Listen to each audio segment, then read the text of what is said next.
Assalamualaikum warahmatullahi wabarakatuh. Apa kabar anak-anak kelas 5? Alhamdulillah, luar biasa, Allahu Akbar. Yes, tetap semangat. Pada pagi hari ini kita akan belajar bersama Ibu Haja Judarini, Ibu Fitri, dan Bu Iyo. Yuk, sebelum kita belajar, mari kita berdoa. Semoga Allah memberikan kita kemudahan dan kelancaran dalam pembelajaran kita hari ini. Berdoa, mulai. Hari ini kita akan belajar tema 2, udara bersih bagi kesehatan. Subtema 1, cara tubuh mengolah udara bersih. Pembelajaran 1. Tujuan pembelajaran kita hari ini: 1. Dengan membaca teks, siswa mampu menyebutkan informasi terkait dengan pertanyaan apa, di mana, kapan, dan siapa.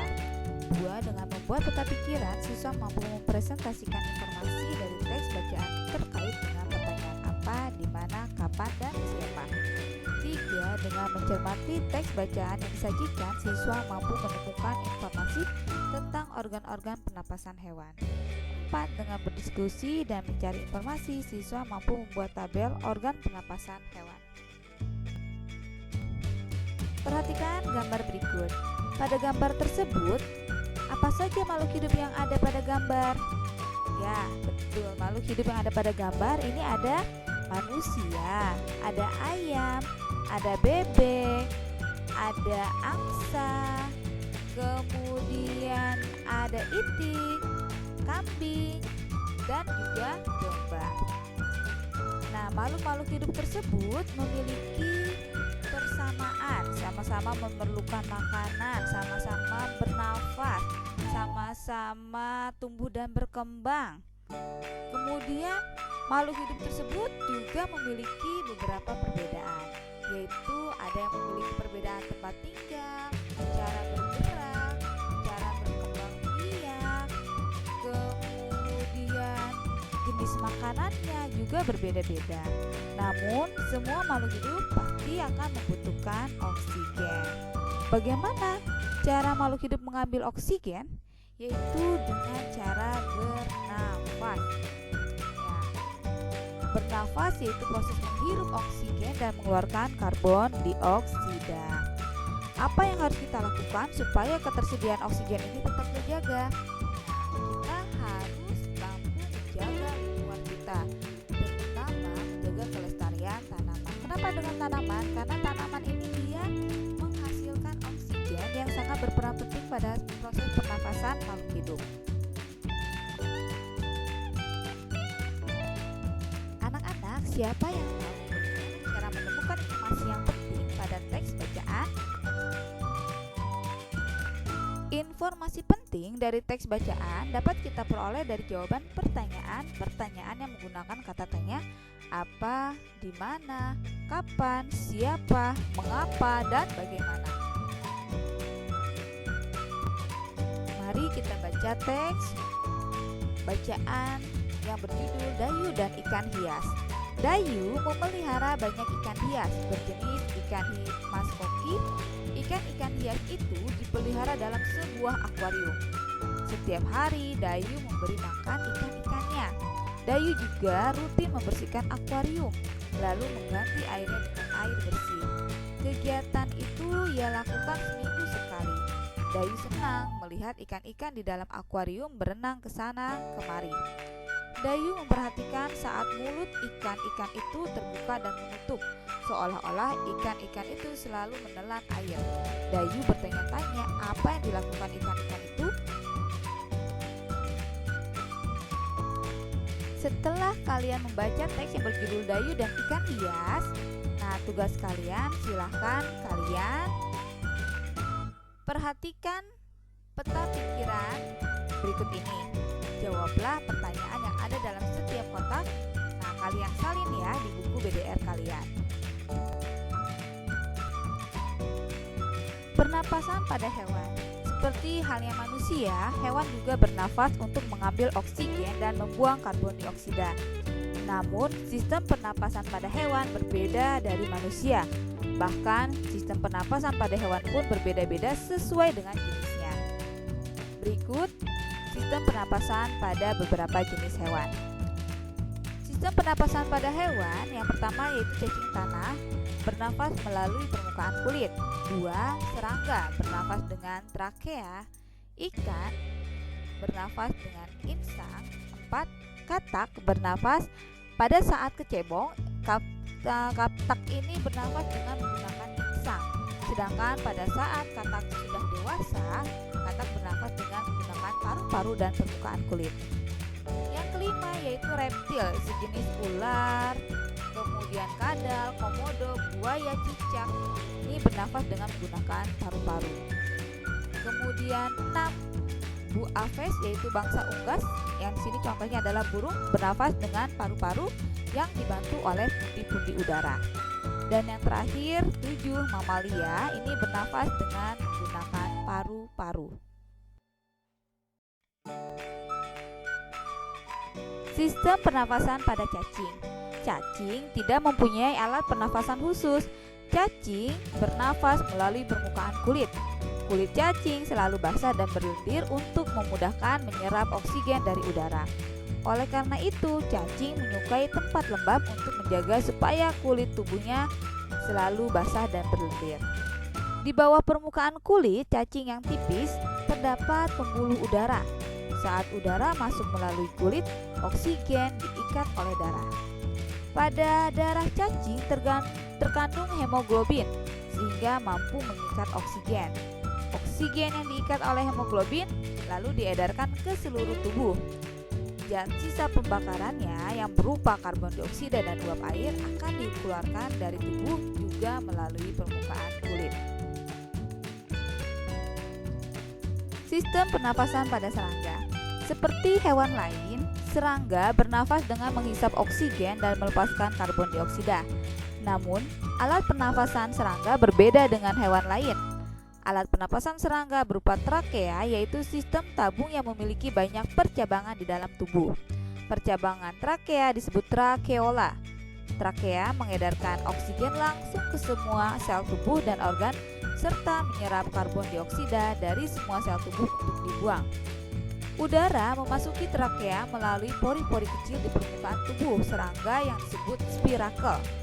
Selanjutnya, udara beredar melalui pembuluh udara kecil. Sel-sel tubuh mengambil oksigen langsung dari pembuluh udara kecil itu. Karbon dioksida dari sel akan mengalir ke trakeola, lalu dibuang melalui lubang spirakel. Sistem pernapasan pada ikan. Semua makhluk hidup termasuk ikan juga memerlukan oksigen supaya tetap hidup. Pengambilan oksigen ini melalui proses pernafasan yang melibatkan organ pernafasan. Ikan bernafas dengan organ khusus yang mirip dengan saringan disebut dengan insang. Insang berbentuk lembaran tipis berwarna merah muda dan selalu lembab. Alat pernafasan pada ikan. Insang terdapat tepat di belakang rongga mulut pada kedua sisi kepala ikan. Biasanya insang dilindungi oleh selaput atau rangka yang disebut tutup insang atau operculum. Di balik tutup insang ini terdapat 4 deret insang yang saling tumpang tindih. Pada insang terdapat pembuluh darah halus. Pembuluh darah itu dapat menyerap oksigen yang terkandung dalam air dan melepaskan karbon dioksida dari darah. Insang juga berfungsi sebagai alat pengeluaran garam-garam dan sebagai penyaring makanan. Untuk memperoleh cukup oksigen, mulut ikan dan insang akan bekerja bersama-sama seperti pompa isap air. Pertama-tama, tutup insang menutup secara bersamaan, mulut terbuka dan dinding mulut mengembang. Pada saat itulah air akan terisap masuk. Kemudian rongga mulut menyempit dan mulut akan menutup. Secara bersamaan tutup insang akan terbuka, akibatnya air keluar dari mulut dan melewati insang.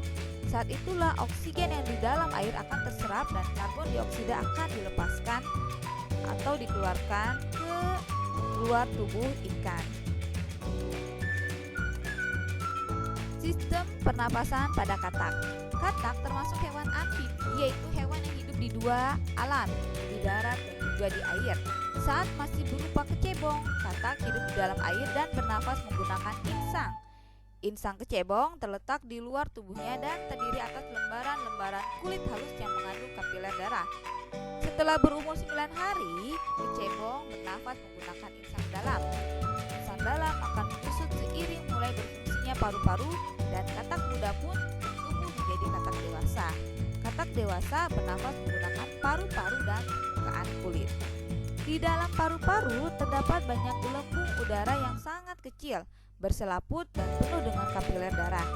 Di dalam gelembung udara, oksigen diserap dan karbon dioksida dikeluarkan. Selain dengan paru-paru, katak juga bernafas melalui kulit. Permukaan kulit katak selalu basah agar memudahkan penyerapan oksigen dari udara. Sistem pernafasan pada reptil. Hewan yang termasuk reptil atau hewan melata diantaranya ular, kadal, cecak, buaya, biawak, komodo, kemudian iguana. Reptil ini bernafas menggunakan paru-paru. Udara akan masuk ke hidung, kemudian batang tenggorokan, lalu ke paru-paru. Paru-paru reptil terletak di dalam rongga dada dan dilindungi oleh tulang rusuk. Paru-paru reptil sederhana dengan beberapa lipatan dinding yang dapat membesar permukaan paru-paru. Namun, paru-paru kadal dan buaya lebih kompleks dengan beberapa belahan dan bertekstur seperti spons. Pada reptil yang sering berkubang di air seperti buaya, lubang hidungnya dapat ditutup selama menyelam. Dengan begitu, air tidak akan masuk ke dalam paru-paru buaya.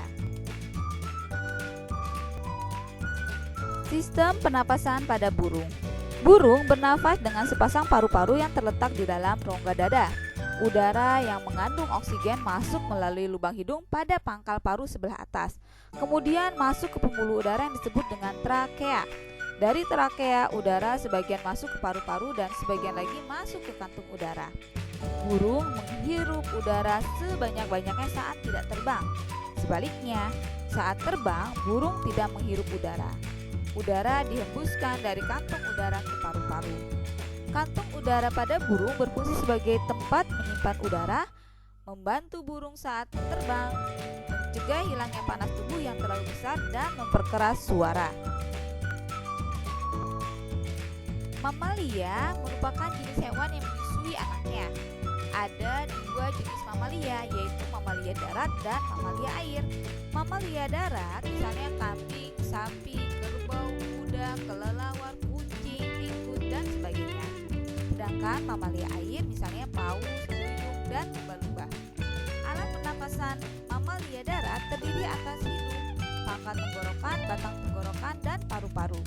Pada mamalia air, hidungnya dilengkapi dengan katup. Saat mamalia tersebut menyelam, katup akan ditutup. Sebaliknya, pada saat mamalia tersebut muncul ke permukaan air, katup terbuka. Saat itulah mamalia air tersebut akan menghirup oksigen serta mengeluarkan karbon dioksida dan uap air.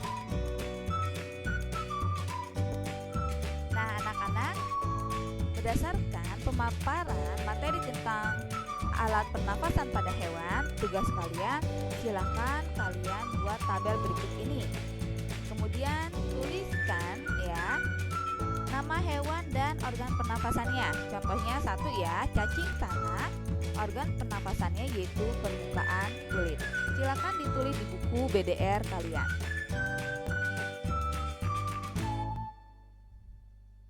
Demikian pembelajaran kita hari ini. Terima kasih. Wabillahi taufiq wal hidayah. Wassalamualaikum warahmatullahi wabarakatuh.